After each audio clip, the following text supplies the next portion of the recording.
Except for you, you had a bit of trauma there. Not really. About the calves comment. A little bit. You could see it still hurts me. It still haunts me.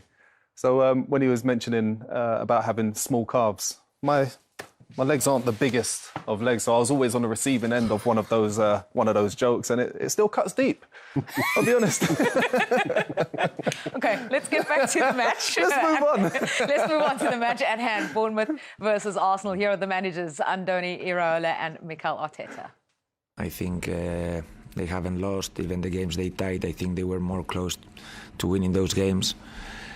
And they are powerful. They know they control the game. Normally, long stretches of possession, but they have some toughness with Declan Rice. I think Havertz physically also. They are now a stronger team. He obviously wasn't available. He had to leave the London derby, and he hasn't trained yet. We have another session in an hour or two, so we'll have more news about him today. Gabriel Martinelli?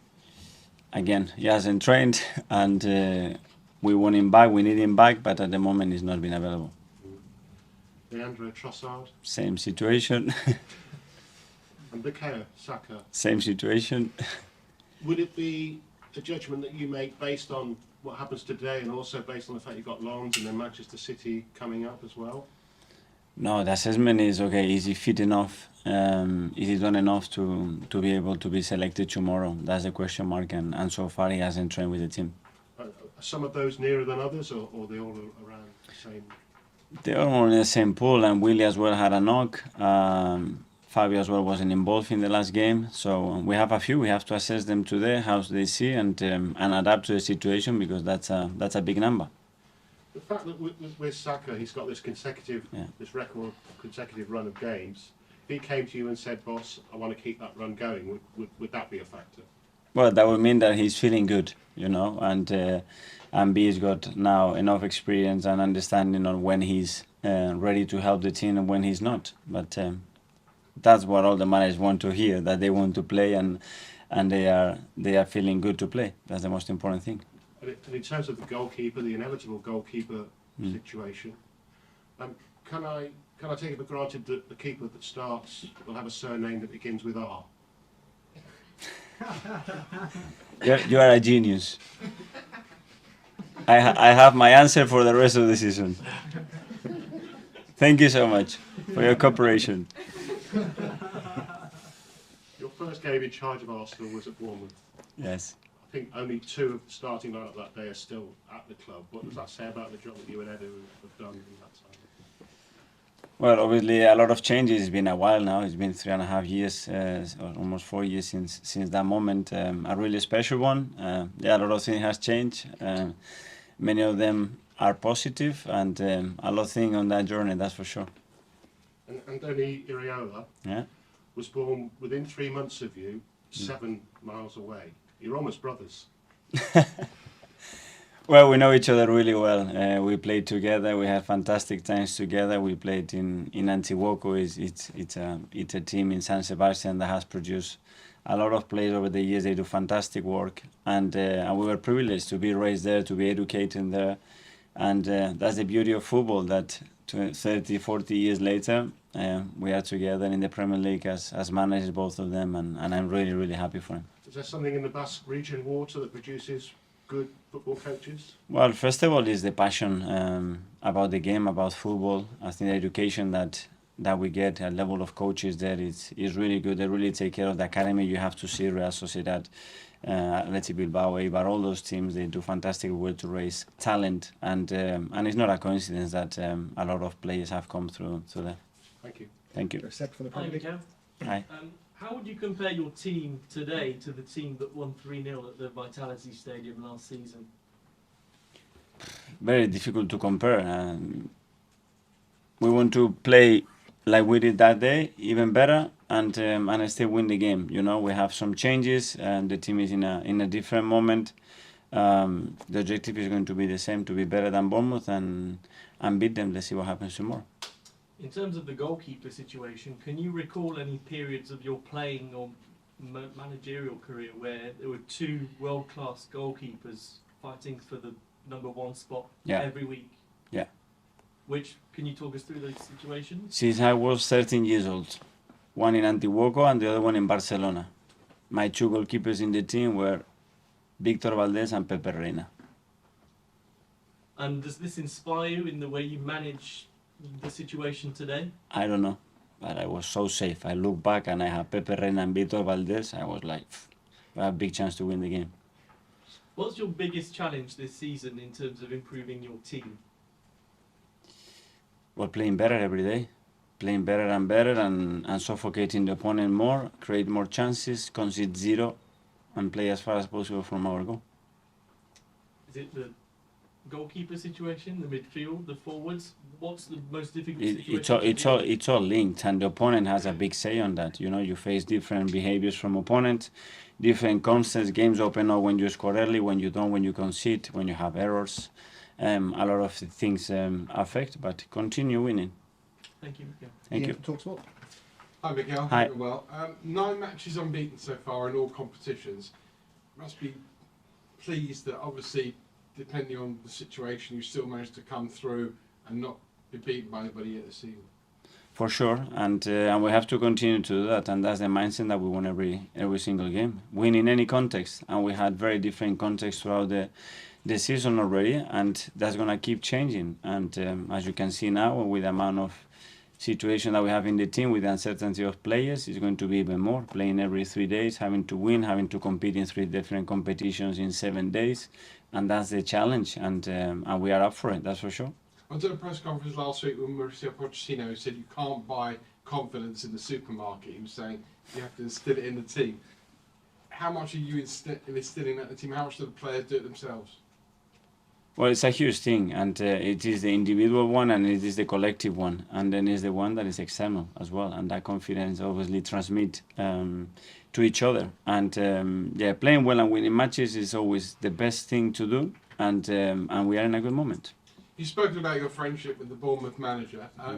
How easy is that to put aside when you're going into a game?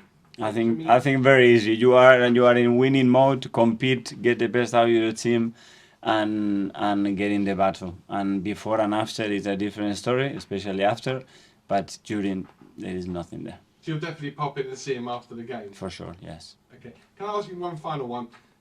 Apart from the goalkeeping situation, the only other person that seems to be talked about recently is Kai Havertz, who doesn't seem to, perhaps from the outside, settled in or produced his best form yet. How are you going to get the best out of Kai Havertz? Trying to help him as much as possible. Be next to him, giving the tools, giving the confidence, and giving the minutes to exploit his talent. There's so many parts of his game that he's doing exceptionally well, and we know the one that needs to keep improving. But as always, with any players, giving support, especially when you see a player that does what he does every single day, and the way he tries, the way he applies himself, is giving support, more tools, and if they don't perform, it's because it's up to us. So you hope they'll play his way into form, basically? Yes, and he needs to glide within the team. You know, the amount of time that he's played in the left unit with those players is 3 times, 4 times, you know, and we're going to have to carry on doing that. And certainly we have the experience of that with many other players, and try to give him as much support and confidence as we possibly can, because that's going to help him for sure. You're almost brothers. I was born in the same city as Jermaine. Yeah, we could be brothers. And we both lived in Cape Town, so we could be cousins. We could be cousins. Yeah, definitely. Come on. Let's talk about the game, all right? And let's start with Arsenal.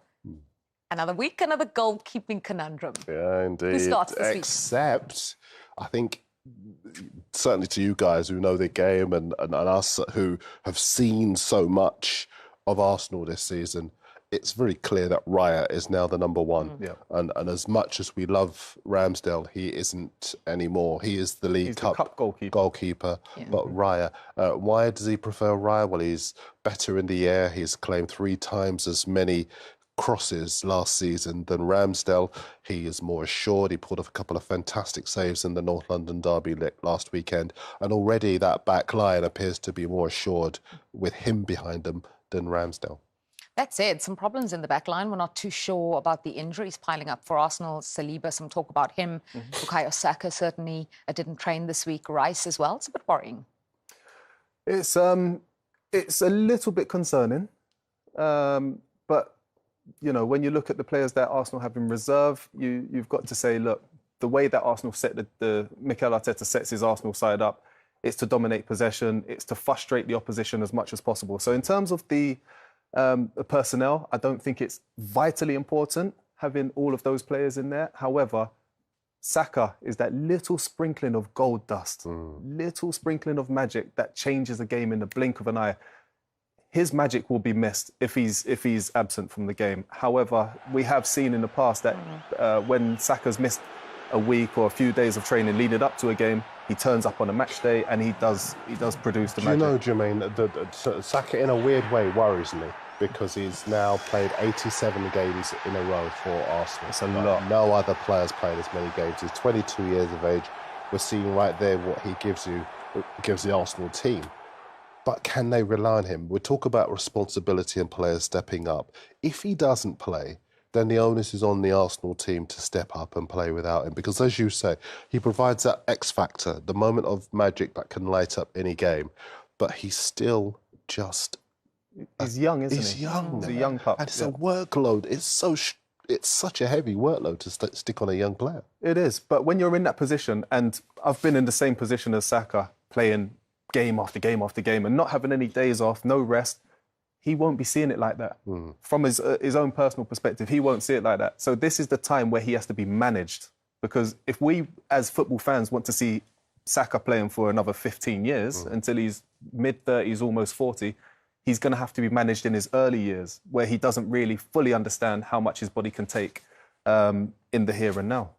Will Bournemouth be looking at those players who are absent or potentially absent and saying, well, it's two teams at different ends of the table, and we are currently, this is Bournemouth, on the longest run in the Premier League without a victory.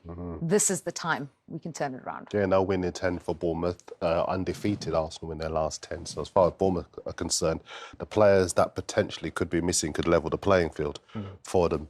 I think players like Dominic Solanke, he will have to step up. And also, you know, there are one or two others in the side. I'd love to see some more goals from midfield as well from this Bournemouth side. But I just think in general terms, Bournemouth, they're a team who could use their home advantage to pile a little bit of pressure on Arsenal. Their away record actually has been quite good so far this season, 3 wins on the road. But I think as far as Bournemouth are concerned, they've got to look at those players who are not there and try and take advantage. Solanke, you mentioned him. He's already halfway in terms of goals to last season's tally. He is indeed, and you know, I think that's part of a similar situation to Darwin Núñez. He's come into it this season fitter, more confident as well, and his teammates trust him just that little bit more. Look, we know he knows how to score goals in the Championship.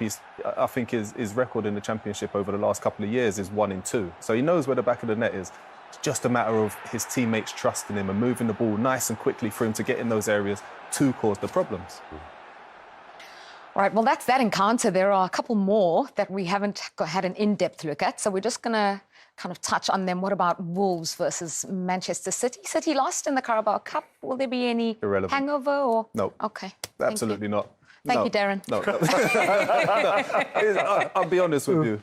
Even though Rodri's missing, it's Man City. And you look at the way Pep Guardiola set this team up over the last however many years. You could put any personnel in there, any players in there, and they will play exactly the same way. They'll create so many chances, and they got the big dog up front who is going to put the ball away. No problems. Darren, shall we try this again? Question aimed at you this time. Newcastle are having the week of their lives. Yeah, absolutely. Right, with that win over Sheffield United and then the win in the Cup as well. Yeah, they're full of goals, full of quality. Sandro Tonali came on the other day, which maybe have been a little bit of a worry, but I can't see them getting too much worry from Burnley. They love to pass the ball sideways and backwards. Not enough cutting edge up front. I think Newcastle scored 2 or 3 against them. Will Everton finally get a goal at home? Well, you can actually just add to the Newcastle chat and then tell me if Everton will finally score a goal at home. I second everything Darren said on the Newcastle game. Everton. Easy. Everton, I think, will kick on. I think they're 2 wins in a row now. They had the cup win as well. So you're looking at Beto, you're looking at Dominic Calvert-Lewin, who's back in the fold as well. He played really, really well. He looks like a man possessed again, which is something that the club have missed. You know, he's got that competition with Beto to see who's going to be the first choice striker. I think they could play together. So I think it's going to be another Everton win. Darren has a very strong opinion on Luton and how they're going to do this season. So, yeah, I'm sorry. I have to. Nothing but love. But tell us, are Luton going to add to their point? I'm worried that they don't have enough quality to add to their point at the moment. I think to add a win to their points. I think they will. They've got a lot of heart, a lot of honesty, and they will pick points up. But I don't see enough cutting edge in that final third. Morris is a lovely player and did well for them in the Championship, but in the Premier League where you need somebody to be the difference and get 10, 15, 20 goals, I just don't see it in that team, so I'm worried they won't get a win. How many points do you think they'll pick up this season? Well, you have to ask where. More than Derby did. I think not much more than Derby, no. I do fear for them. I'm with you on that one. It's a very unforgiving league, so I'm not sitting here wanting to be disrespectful about Luton. They're a wonderful club. I went there in the summer, I talked to their players. Love their story as well. Yeah. Their story is a heartwarming one, which should give inspiration to a lot of people. But you've got to have quality in the Premier League, and I don't see enough of that in their team. Agreed. From a player's perspective, especially mentality, Sheffield United suffering that 8-0 defeat last time out. What have they been going through the last little while and building up to this encounter against West Ham? Getting rid of all of the silly individual mistakes. I think that was one of the major points, the biggest problems they had. It seemed like once they conceded a certain number, 3 goals, I think it was, the game completely changed. And it was almost like they were playing with 8 players. It was far too easy for Newcastle to cut through them. So they'll be working on making it really difficult to lose rather than them going out to win. Your thoughts? I think if West Ham score early, it could shatter their fragile confidence again. And that's my concern about them. There's pressure on the manager. And I think as far as West Ham are concerned, yes, they lost to Liverpool, but Liverpool are not their level as yet. This is their level, if you like, in terms of being at home and taking advantage of a lesser team. I think West Ham win easily. And then, Jermaine, just Forest Brentford as well. Forest had this fabulous home record since October last year. I think they've lost only twice at City Ground. Yep, and look, I think... And then, Jermaine, just Forest Brentford as well. Forest had this fabulous home record since October last year. I think they've lost only twice at City Ground. Yep, and look, I think Forest at home is a difficult place to go, especially with the crowd on your side. So it's going to be a difficult game for Brentford, but I think my money's on Forest to win that one. Close game, 2-1. Yeah, I think close game, but I think Owenay might be the difference. Good goal scorer. All right, so we're looking forward to those encounters in the Premier League this weekend. We've already got your predictions of 2-2. Which one do you think he's going to get wrong? Most of them. Oh, I don't know. He's worked with me a long time. He knows I get them wrong. It would be fine. Okay, what I like about the two of you is you arrived here saying there's no nicknames. Well, you're the king of stats and the man with the tiny calls. Myself, Julian Stewart. Enjoy the Premier League action this weekend.